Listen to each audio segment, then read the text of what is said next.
നമ്മളിപ്പോൾ മൂരിനെ പോത്തുകളുടെ കൂട്ടത്തിൽ കിട്ടിയിട്ടുണ്ട് കേട്ടോ. മൂരി ഇപ്പോൾ കുഴപ്പമൊന്നുമില്ല, വലിയ കുഴപ്പമില്ല. നേരെ പുല്ലും തീറ്റയൊക്കെ എടുക്കുന്നുണ്ട്. പുല്ലും അതുപോലെ വെള്ളവും കഞ്ഞിവെള്ളം കൊടുക്കുന്നുണ്ട്. കൂട്ടിൽ കഞ്ഞിവെള്ളം കൊടുക്കും. അപ്പോൾ അതൊക്കെ തീറ്റയൊക്കെ എടുക്കുന്നുണ്ട്. അപ്പോൾ അത് കൂട്ടത്തിലാണ് കിട്ടിയിരിക്കുന്നത്. നമ്മൾ രാവിലെ പാടത്ത് പോയിട്ട് പുല്ലരിഞ്ഞിട്ട് വന്നിട്ടുണ്ട്. പാടത്ത് അങ്ങനത്തെ കൂടുതൽ പുല്ല് കിട്ടാറുണ്ട്. പോത്തും മൂരിയും കൂടുതൽ തിന്നണ ഈ പുല്ലാണ്, കോതപ്പുല്ല് ആണത്. രാവിലെ നമ്മൾ 3 പേർക്ക് കഞ്ഞി കൊടുത്തിട്ടുണ്ട്. കഞ്ഞിയും പിന്നെ പുളുങ്കുരു പൊടിയുണ്ട്, അത് നല്ലോണം വേവിച്ചിട്ട് അതിൽ ഗോതമ്പ് തവിട് ഇടും. എന്നിട്ട് 3 കൂടി മിക്സ് ചെയ്തിട്ടാണ് കൊടുത്തിട്ടുണ്ടായിരുന്നത്. പിന്നെ ലിവർ ടോണിക്ക് നമ്മൾ ഒരു നേരം കൊടുക്കാറുണ്ട്. അത് ഒരു 10 മില്ലി 15 മില്ലി വെച്ചിട്ടാണ് കൊടുക്കാറുള്ളത്.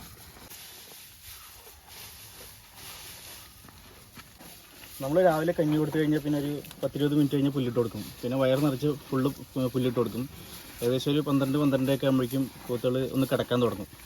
പോത്ത് കിടന്നാൽ പിന്നെ നമ്മൾ വളരെ മോട്ടറിൽ നിന്ന് അടിച്ചു വിടും, മേലിൽ വെള്ളം നിന്ന് അടിച്ചു വിടും. പിന്നെ ഒരു ഉച്ചയ്ക്ക് ശേഷമാണ് പുല്ലിട്ട് കൊടുക്കാറുള്ളൂ. നമ്മുടെ വലിയ പോത്തിന് ചെറിയൊരു മാറ്റം വന്നിട്ടുണ്ട് കേട്ടോ. നമ്മൾ ഏകദേശം എടുത്തിട്ട് 1 മാസത്തിൻ്റെ ഉള്ളിൽ ആവാറായിട്ടുണ്ട്. അന്ന് കൊണ്ടുവരുമ്പോൾ ഇങ്ങനെ ഉണ്ടായിരുന്നില്ല, ചെറിയൊരു മാറ്റങ്ങളൊക്കെ വന്നിട്ടുണ്ട്. നമ്മുടെ തീറ്റ തന്നെ ആയിരിക്കും പുല്ലും അതുപോലെ കഞ്ഞി കാര്യങ്ങളൊക്കെ നമ്മൾ കൊടുക്കാറുള്ളത്. ചെറിയൊരു മാറ്റം വന്നിട്ടുണ്ട്. ചെറുത് പിന്നെ മാറി വരുന്നേ ഉള്ളൂ. ചെറുതിന് എനിക്കത് വലിയൊരു മാറ്റം തോന്നുന്നില്ല. അത് തീറ്റയൊക്കെ എടുക്കുന്നുണ്ട്, എന്നാലും വരുന്നുള്ളൂ. നമ്മുടെ കയ്യിൽ കിട്ടിയിട്ട് ഏകദേശം ഒരു 10-15 ദിവസമല്ലേ ആയിട്ടുള്ളൂ.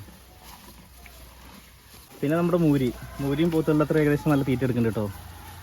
ആള് അത്യാവശ്യം നല്ല വികൃതി ടൈപ്പാണ്, കയ്യിൽ ഒതുങ്ങുന്നില്ല.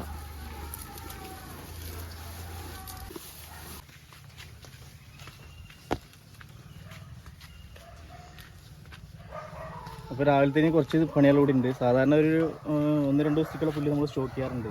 അപ്പോൾ ഇന്നലെ പനിയായതുകൊണ്ട് പുല്ല് ചെയ്യാൻ പോയിട്ടില്ല. അപ്പോൾ ഇനിയിപ്പോൾ ഇത് കഴിഞ്ഞിട്ട് ഒരു ലോഡും കൂടി കൊണ്ടുവരണം.